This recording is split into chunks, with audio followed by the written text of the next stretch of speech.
Science for Everyday Decisions, series by Center for Sustainable Development at the Earth Institute, Columbia University.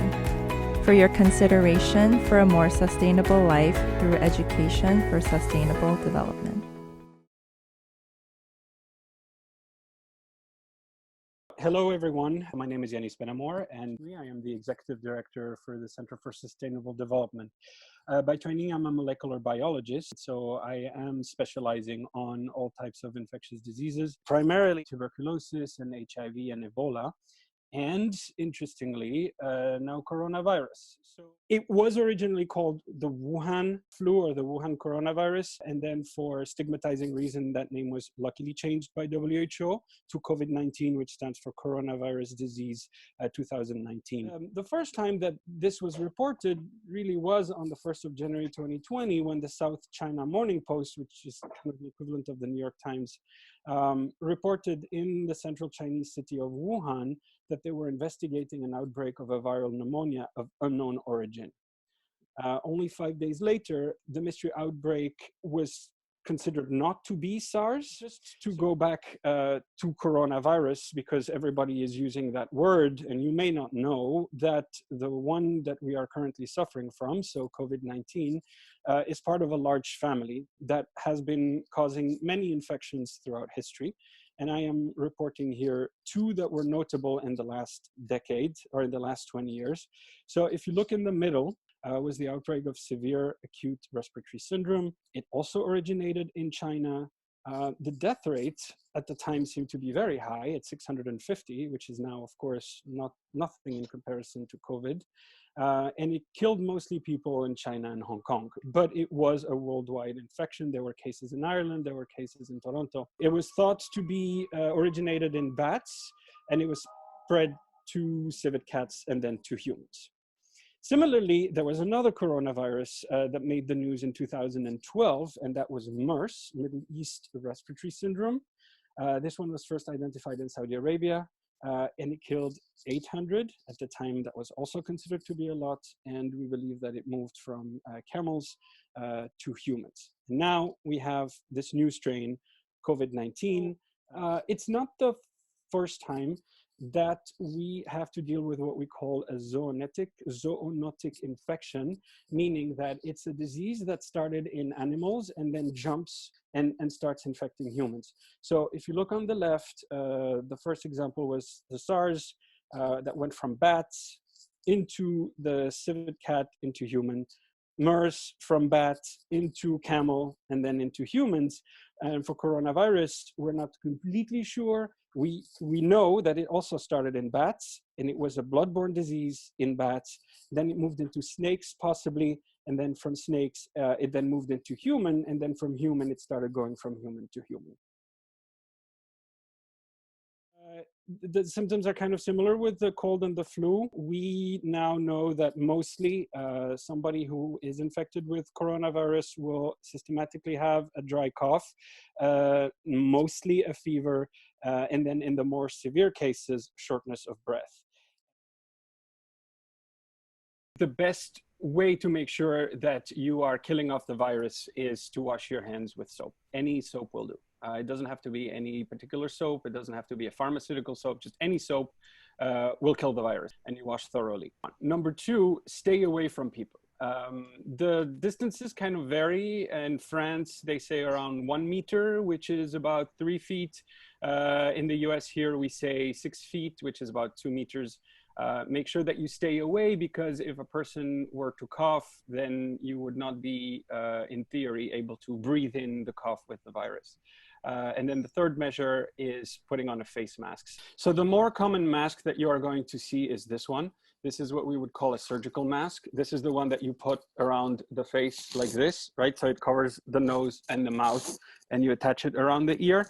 But it does not have a tight fitting. Particularly if you are a man and you may have a beard. So meaning that the virus could still come in from the side. This is the one that you use to protect other people when you are sick. Here is the N95 that we were just talking about. You see it has a special valve here that actually filtrates all of the air that comes in. It has a tighter fit on the side so that the only way that the air in theory can come in is through this. And so bacteria and viruses will be filtered in. The authorities try to use the word face covering.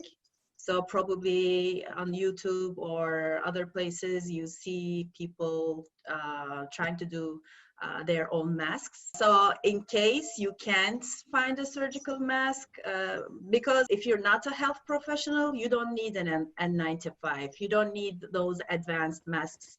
Those are only for health professionals who are treating patients. Very simple surgical masks, medical mask will do.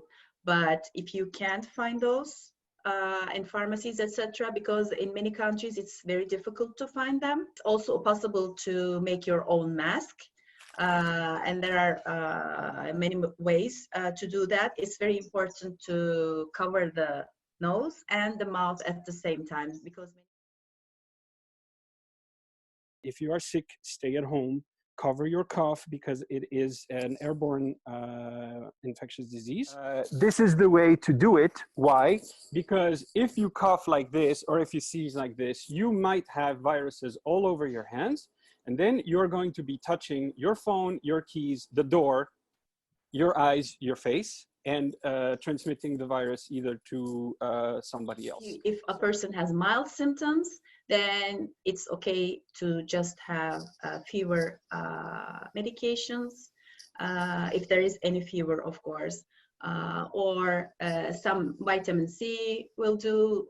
A lot of drinking a lot of liquids, water, resting, and then of course isolating yourself. So for people who have symptoms, it's very important to use a mask when you're outside or when you're with other people at home. But it's very important that the infected person stays away in a separate room, if that's possible, at home, and isolate himself at least for 7 days after the symptoms are gone. So it's a long period. And if you think that you are sick, before you call the healthcare provider, make sure that you have all of the symptoms so as to not overburden the healthcare system. So if you are looking at how coronavirus compares with other diseases in terms of mortality, it is not as bad yet. And now, you know, coronavirus is sort of like 4%, but the issue is that it is a new disease and numbers are evolving on a daily basis. So the original figures that we got were from the infection in China. Now that the infection sort of is worldwide, we have to reassess this mortality rate as more people are getting infected and more people are dying. So in fact, the sort of like blanket mortality rate of 4%, now that we have unfortunately, a larger sample size, we realize that the mortality rate really depends on your age group. So if you are infant 19, 20 to 39, or in your 40s, the mortality is actually very low, less than 0.5%. In your 50s, it increases to 1.3, and then in the 60s, goes up to 3.6. In the 70s, it really goes up around 8%, and then in the 80s, it goes up to 15%. And that probably has to do with the fact that as you grow older, your immunity sort of wanes off, and the infection is then able to have more fatality. The World Health Organization has been tiptoeing around this for the last 2 months. Is it a pandemic? Is it not a pandemic? So I'm just going to quickly go through the terminology. You may have heard that a disease is endemic. That's typically discussed when a disease is always there throughout the year. For example, it could be the flu, that's an endemic disease. Then you have epidemic. That's when you go from almost no cases to all of a sudden, very quickly, a lot of cases. But it is limited geographically to one region only. So that would be epidemic. So now the World Health Organization has declared that COVID-19 is a pandemic. What that means is that it's an epidemic that is now everywhere in the world. And in most of the countries, there is community spread. This discussion would have been very different 2 months ago as it is now. What are we supposed to do? What were we supposed to do?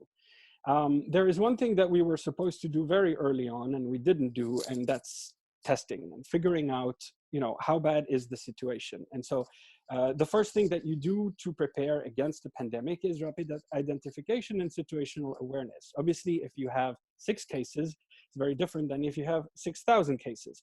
But the problem is if you don't test and you don't know whether you are at 6 or 6,000, you cannot take the appropriate measures. Obviously, if you don't test, it looks like you have 0, when in fact you don't. You already have spread within the community, which is probably what was happening in most cases outside of China.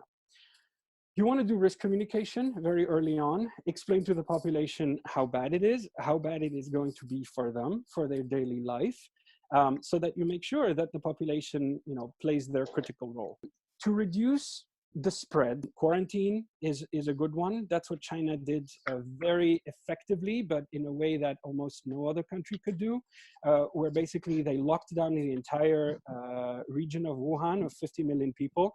People were locked inside their homes. Nobody was allowed to leave.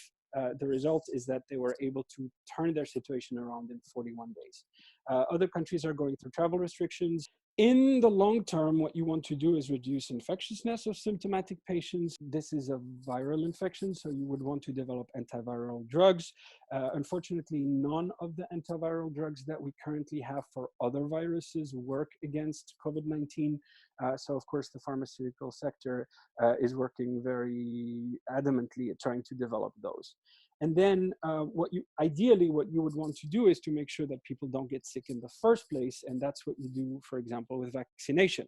And then same situation, because this is a totally new virus for which we don't have a vaccine. So now we are trying to develop new vaccines. One of the most effective measure is called social distancing. Quite simply, it means because it's an airborne disease and it is transmitted through contact with other people who are infected, if you limit the interactions of people on a daily basis, you are going to significantly slow down the infection. So why is that important? Why do we want to slow it down? At this point, it seems quite difficult to imagine that this will not be bigger and worse than it is. What we are trying to do is what experts are called flattening the curve. So you can see that the number of cases would not necessarily be less. They would just be less immediately. You are spreading them over time so that the healthcare system never gets to capacity. So Italy had their first case on February 23. And you can see on this graph, in blue are the cases in Italy. So day 1 in blue would be February 23. You can see that between day 1 and day 10, the infection progresses relatively slowly, from a few cases to quickly 2,000 cases. But what's notable is what happens in the next 10 days. Between day 10 and day 20, you go from 2,000 cases to close to 20,000 cases. So Italy did not originally respond adequately when they had their first cases. In fact, for example, when the first cases were noted, large cities like Florence and Milan and Rome organized massive celebrations outside to try to show the tourist sector that Italy is not afraid of coronavirus. Now, of course, that is a very idiotic way to act with an infectious disease that transmits airborne and from contact to contact. And it's probably one of the reasons why Italy has the second largest infection outside of China. So at this point, there is no vaccine directed against COVID-19 that is available and that has been developed. So that's the bad news. The good news is that the entire world is currently looking for a vaccine. In mankind history, I would say there has never been such an international effort at trying to fight a disease at the same time by researchers around the world. And funding is going in. There are several vaccine trials that are currently on the way. And it is estimated that we will probably get a vaccine in the next 12 to 18 months. So there is some evidence or some idea that the vaccine against tuberculosis may be providing some immunity. Some researchers have found some correlation, meaning that they have looked at countries who have vaccinated versus countries who have never vaccinated with BCG, the vaccine against tuberculosis.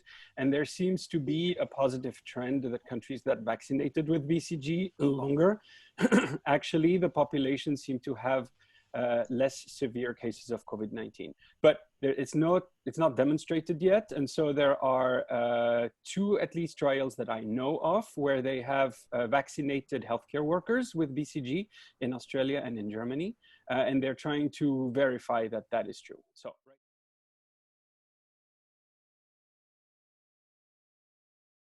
To that, the home remedies will make you feel good mentally, as long as they are not toxic. If they are herbal, it's probably not a bad idea, but they are not going to kill the virus. So they may make you feel better mentally, but they are not going to have an impact on COVID-19.